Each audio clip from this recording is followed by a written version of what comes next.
પર દુષ્કર્મ કતાર ગામ વિસ્તારમાં ફૂટપાથ પર રહેતી બાળકીને ગુપ્તાંગના ભાગે દુખાવો થયો. પરિવારના સભ્યો બાળકીને લઈ હોસ્પિટલ પહોંચ્યા. ડોક્ટર દ્વારા બાળકીનું મેડિકલ ચેકઅપ કરવાની તજવીજ હાથ ધરવામાં આવી.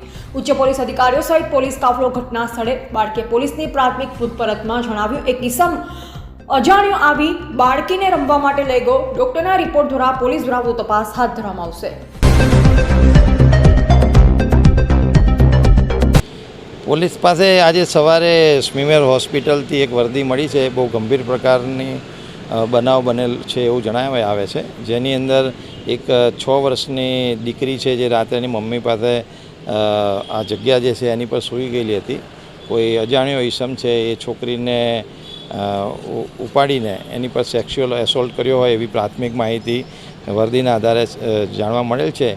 દીકરીને અત્યારે હાલમાં સ્મીમેર હોસ્પિટલ ખાતે એની સારવાર ચાલી રહી છે અને પોલીસ આ અનુસંધાને આ બનાવની જે વર્દી છે એની પોલીસ ગુનો નોંધીને એની કામગીરી અત્યારે તપાસ કરવા જઈ. હજી તો ફરિયાદનું ડ્રાફ્ટિંગ ચાલુ છે. ફરિયાદ અત્યારે અમારો પ્રાયોરિટી છે કે આ જે ખરેખર બનાવ બન્યો છે એની અંદર અમે તાત્કાલિક એનું ડિટેક્શન કરીએ અમારી પ્રાથમિક. પછી આગળ જેમ જેમ આવશે હજી કંઈ ખ્યાલ નહીં આવે. ઇન્વેસ્ટિગેશનનો પાર્ટ છે. જસ્ટ બનાવની વર્દી મળી છે. પોલીસ તુરંત જ અત્યારે એક્શનમાં આવી ગઈ છે. આપ જોવો છો સ્થળની પણ વિઝિટ થઈ ગઈ છે અને જે વિક્ટીમ છે એની સારવાર ચાલુ છે અને ફરિયાદ નોંધવાની કાર્યવાહી ચાલુ છે.